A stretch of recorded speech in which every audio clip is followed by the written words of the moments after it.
Last Thanksgiving was supposed to be a time of gratitude and family, but for me it became a harsh wake-up call. Imagine being the one who paid for your sister's college education, only to be secretly banned from the family dinner because of your job. I'm an HVAC technician, skilled, independent, and apparently not good enough. What they didn't know was that their betrayal would push me to make a decision that would change everything. Here's how it all unraveled. This story made me rethink everything about trust and family. Want to hear what happened next? Hit that 1 in the comments. It all started a few days before Thanksgiving.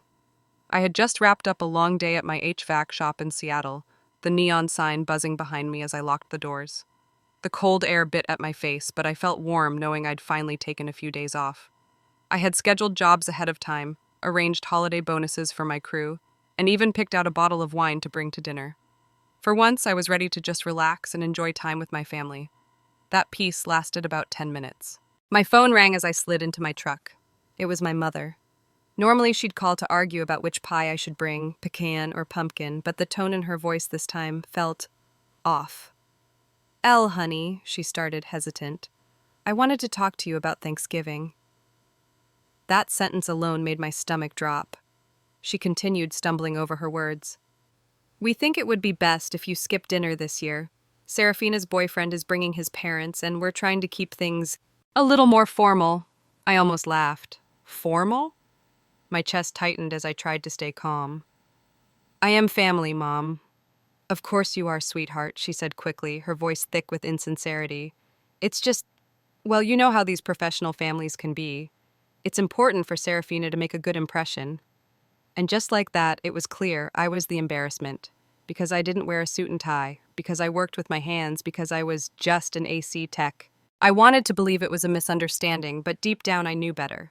This wasn't about formalities, it was about appearances. I wasn't good enough to be seen with Serafina's new life, the one I had quietly funded for years. I hung up in stunned silence, still gripping the steering wheel. The girl whose rent, textbooks, and tuition I had covered for the past 4 years, the same girl who never had to take out loans because of me, had erased me for the sake of impressing her boyfriend's parents. And then, as if fate wanted to twist the knife a little deeper, I received a message from my cousin Genevieve. I overheard Serafina talking to your mom, it read. She said she didn't want you there because she didn't want Dorian's parents to know she came from a working-class background. There it was, the truth, raw and undeniable. She wasn't just embarrassed. She was ashamed of me. That realization shattered something in me.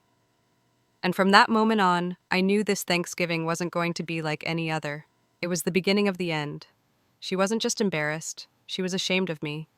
That realization shattered something in me. And from that moment on, I knew this Thanksgiving wasn't going to be like any other. It was the beginning of the end. Thanksgiving morning came, and for the first time in my life, I spent it alone. No texts, no calls, not even a half-hearted excuse from my mother. I went for a long drive through the foggy outskirts of Seattle, stopped at a quiet diner for a lukewarm cup of coffee, and tried to shake the hollow ache that had settled in my chest. I wasn't just hurt, I was angry. Angry at how easily they erased me. Angry at how much I had given and how little it had ever mattered. That evening, I did something I knew I'd regret. I opened social media. And there they were, my family, smiling, laughing, Serafina looking radiant in some designer dress, arm in arm with Dorian and his polished parents. My mother glowing like it was the happiest day of her year. A perfectly roasted turkey, golden brown pies, crystal glasses sparkling under chandelier light. Everything looked like a damn magazine spread. Everything, except for me. I wasn't in a single photo. I hadn't even been acknowledged. I stared at the screen for a long time. Not crying, not shaking, just numb. But something inside me clicked. If I wasn't good enough to be at their table, then my money wasn't good enough to pay for the chair Serafina sat on. If they could cut me out of the picture that easily, then I could do the same. The next morning, I woke up to the sound of rain tapping against my window. I made my coffee, sat at the kitchen table, and opened my laptop. Logging into the university's payment portal had become a habit over the years. I knew Serafina's login info better than my own. Her tuition balance glared at me, $21,500 due in 2 weeks. I had always paid it without hesitation. Not anymore. My cursor hovered over the Remove Payment Method button. A pop-up appeared. Are you sure? This action cannot be undone. I clicked yes without flinching. Just like that, I cut the cord. My phone buzzed almost immediately, my mother's name flashing like a warning light. I ignored it. Then it buzzed again, and again. By the fourth call, I answered. "What are you doing?" she barked, skipping right past pleasantries. "Good morning to you, too," I said flatly. "Don't play games, Elle. Serafina is hysterical. Tell me you didn't cancel her tuition payments." "Oh, it's true," I replied calmly. There was silence, then the familiar gasp of judgment. "Ella, how could you be so cruel?" I nearly laughed. Cruel? After what they did? "No," I said, voice steady. "What's cruel is pretending I don't exist when I'm the one keeping her future afloat. I've paid my dues. Literally, I'm done." And as I ended the call, something inside me settled.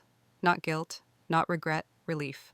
It was the first time I had chosen myself over someone else's comfort, and it wouldn't be the last.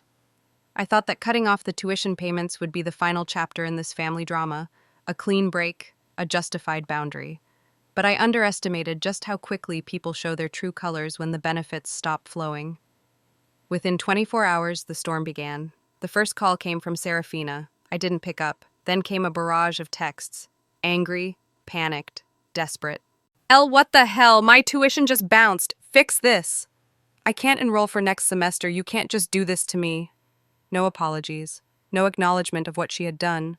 Just rage that her free ride had ended. I stared at my phone, thumbs hovering over the keyboard, tempted to send a final message. Not my problem, but I stopped myself.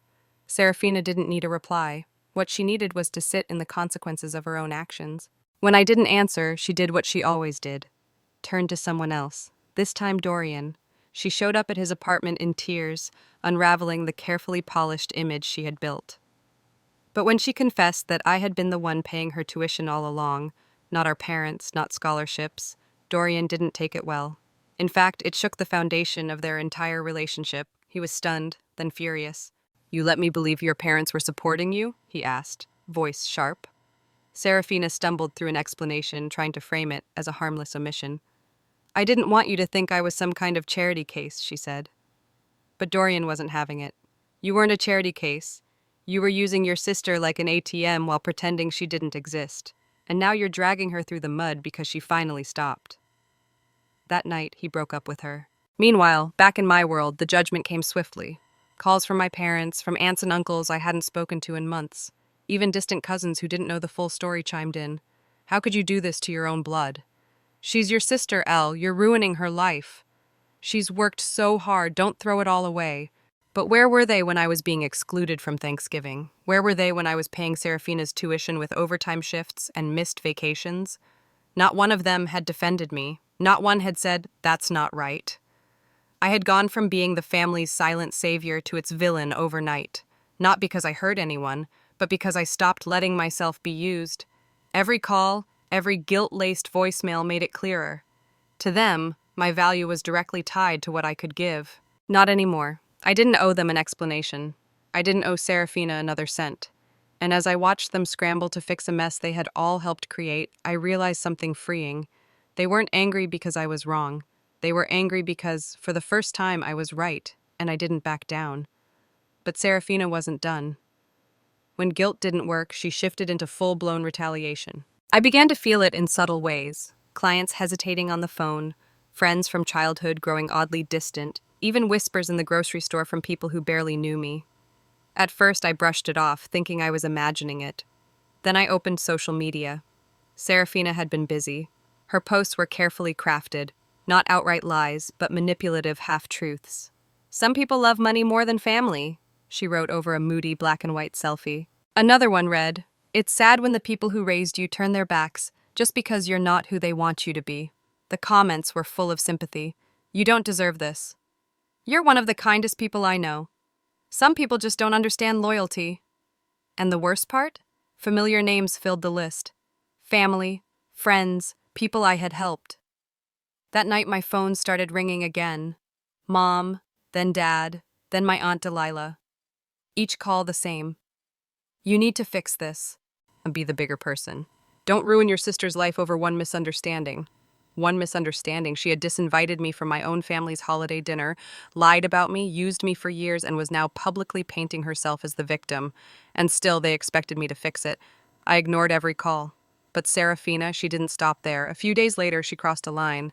I was in the middle of a staff meeting when the front door of my HVAC office slammed open. Serafina stood there, disheveled, eyes wild, her voice already raised. "You ruined my life!" she shrieked, storming into the room. "You left me with nothing!" Conversations stopped. My employees froze, eyes wide. I stood slowly, staying calm. "No," I said, voice even. "I stopped paying for it. That's not the same." She launched into a tirade, accusing me of being selfish, cold-hearted, ungrateful. She shouted that I had abandoned my own family. Her voice cracked from rage, but no one in the room moved to defend her. No one looked at her with sympathy. Instead, they looked at her like they were finally seeing the truth. Then Harry, my senior tech, stepped forward. "Ma'am," he said gently but firmly, "you need to leave. This is a place of business." "I'm her sister," she snapped. "And this is her business," he said. "You're trespassing." Security escorted her out minutes later as she screamed all the way down the sidewalk. For a long moment after, the office was silent. Then someone whispered, "Good for you, boss." And that's when it hit me. I wasn't alone anymore. I wasn't just some background support character in my sister's life. I was the main character in mine, and I had finally reclaimed the pen. But even after Serafina's dramatic meltdown at my office, the fallout wasn't over. That night, my phone rang again. This time, I answered, not because I expected anything different, but because I was tired of dodging ghosts. "Elle, we need to talk," my mother said, her voice tight, words carefully chosen. Dad was on the line too. They didn't ask if I was okay. They didn't apologize for letting Serafina attack me in front of my employees. No, they jumped straight to what mattered most, to them. "She's young," Dad said. "She made a mistake, but this is permanent. If she drops out now, it could ruin her future." Mom chimed in quickly. "You're doing well, Elle. Maybe you could just help her through this last semester." I closed my eyes, exhaling slowly. "You mean the same semester where I wasn't good enough to be at the Thanksgiving table?" A pause. "She's sorry," Mom tried. "No," I said flatly. "She's desperate. That's not the same." They kept talking, circling the same arguments, family, sacrifice, obligation, but I'd heard it all before. I had lived under those words for most of my life. They weren't reasons, they were chains. Finally, I cut them off. "I'm done, Mom. Done being the emergency fund, the backup plan, the quiet, dependable one who never asks for anything back." Click. I hung up. And this time, there was no second guessing. The days that followed were strangely peaceful. No calls, no texts, just silence. And you know what? Silence can be healing. I poured myself into my business. Started expanding, hiring more people, investing in better equipment. For the first time, I wasn't building to support someone else's dream. I was building mine.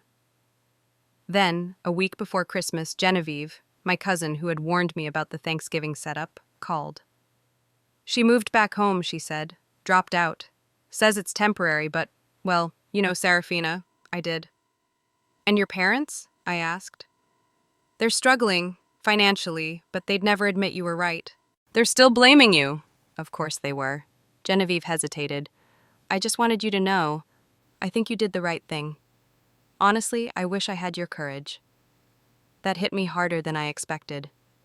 "Thanks, Jen," I said quietly. "Really." "Merry Christmas," she added. "You deserve a good one this year." And for once, I believed it.